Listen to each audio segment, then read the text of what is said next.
old negative. Still not a massive amount of pain, but I'm still wanting to talk to you because I love you and I need to get these opinions out.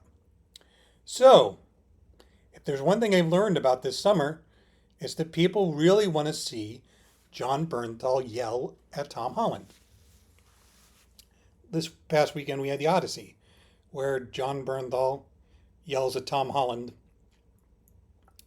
about his father, Odysseus, and they do some fun bonding for the bit of the movie. And on July 31st, Spider-Man Brand New Day opens, which will feature the Punisher and the Hulk and the Tarantula and the Scorpion and the Hand and Jesus Christ, a lot. But Marvel released a alternate universe series which I just covered, Spider-Man Long Way Home, which is Spider-Man, Evil Hulk, and Special Forces Frank Castle. And they're also releasing a Hulk and Spider-Man book, but we're not going to talk about that ever. But they also released a Punisher versus the Amazing Spider-Man. It's just because Jonas Sharf really changed his style. It doesn't really look like his work. But anyway, this obviously is meant to tie into the movie. And while there are people who like to say Garth Ennis is the only person who wrote The Punisher well, those people are Tucker Stone and liars. There are actually plenty of good Punisher runs before Garth Ennis made his imprint on the character.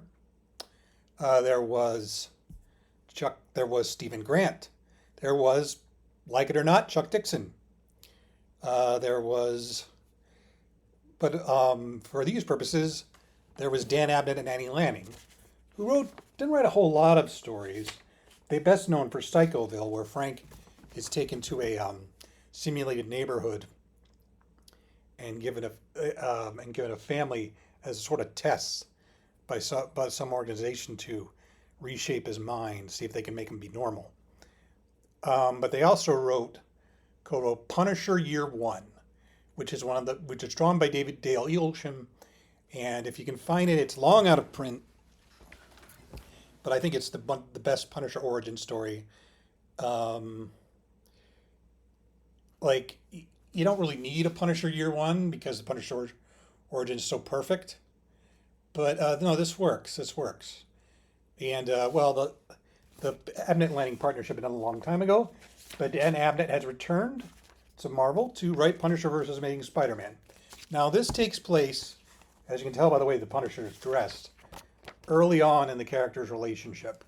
I would say this takes place sometime between the first appearance, maybe after issue 162, and before the Mantlo story in Spectacular Spider-Man, where he's found he goes insane. Anyway, this is also drawn by Matteo Della Fonte, who I've never heard of before, but also has a plum gig drawing the Midnight X-Men series written by Jonathan Hickman. And he's interesting. He's reminding me of a kind of mashup between John Cassaday, if all his faces were drawn by Mike Perkins. His character work, facial work, is probably his best. He also doesn't like to draw backgrounds, just like John Cassaday. He will if it's required, but man, he likes to cheat. He loves to cheat.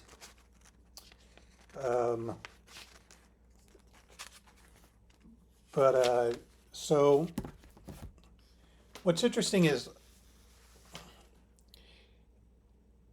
now it's sort of a Punisher story told mostly from his point of view, but it's also Peter's point of view. And this is before.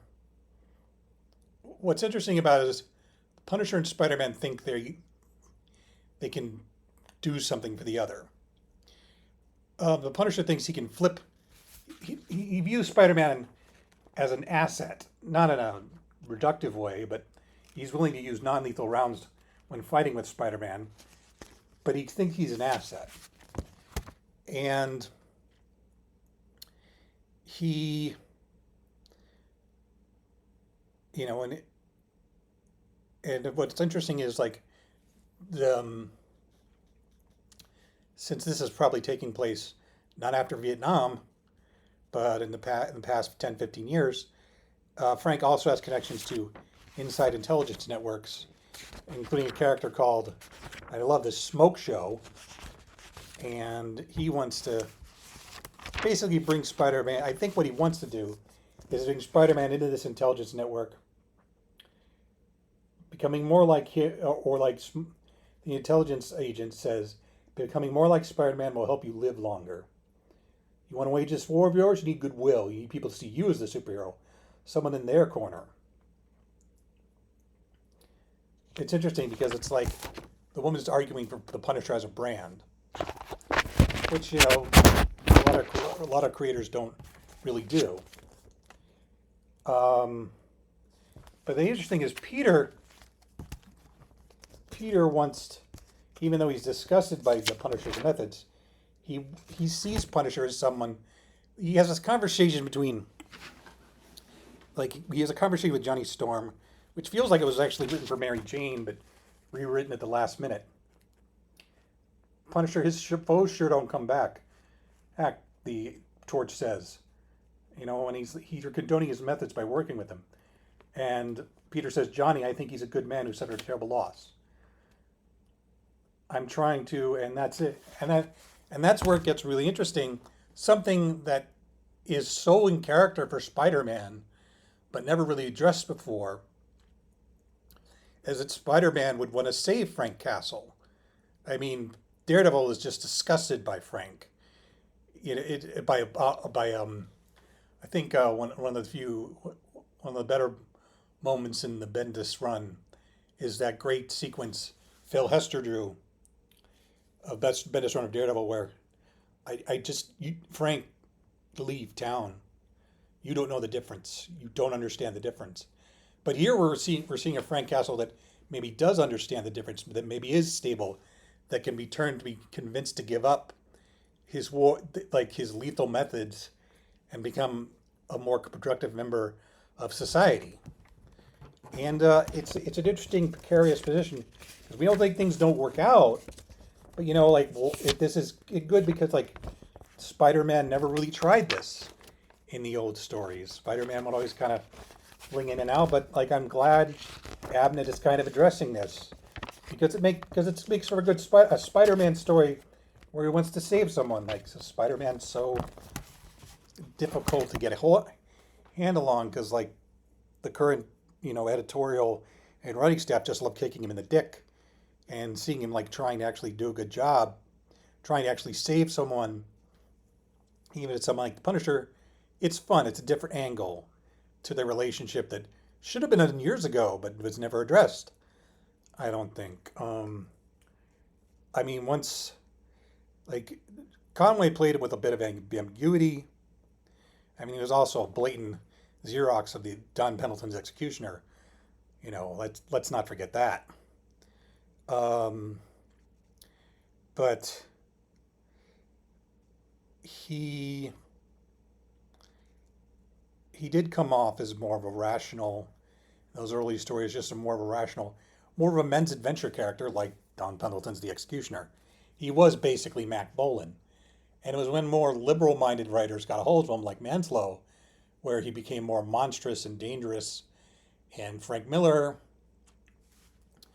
wrote the excellent Child's Play story about Punisher battling and Daredevil battling angel dust dealers, where the Daredevil could not and would not let Frank kill, and was willing to shoot him to prevent him from killing. And so that makes, but then there's Mantlo, who just said, this guy's crazy. Or the infamous Joss Whedon Runaways story, where Whedon had him borked by Gertie? I don't remember. You know, still is better reading than Brian Vaughan. I noticed Marvel had a nice tribute to Jerry Conway. I'm not a huge fan of Mr. Conway. I think he did his best work when he came back to Amazing Spider-Man and worked with Sal Buscema then on Spectacular Spider-Man. Right before it was his 137 all the way up to 174, and then he got his TV gigs and left. Sometimes he'd be cliche, like, and sometimes his stuff would really work. I mean, he did establish Carol Danvers as the first Miss Marvel, which he deserves credit for, even though the run wasn't that great. I did like his return. I haven't read all of it, but I plan it's getting collected again soon, so I'm planning to read his run on Carnage. I think the Punisher has always been an interesting character to me. I don't really know what my politics are anymore. I can tell you they're not Chuck Dixon's, but they're not Garth Ennis's either. I mean, say what you want about Chuck Dixon, say what about any other Punisher writer. None of them wrote Barracuda, which might be one of the worst things Marvel ever published. So it's okay to say there are other writers than Garth Ennis that are good at writing the Punisher. In fact, it's kind of like important, you know.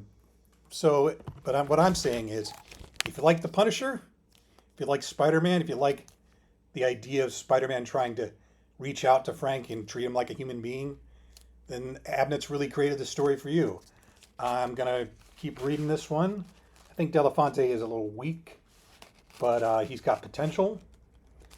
I kind of like the way he does the expressions minimalist, but it works. But again, look at the lack of backgrounds.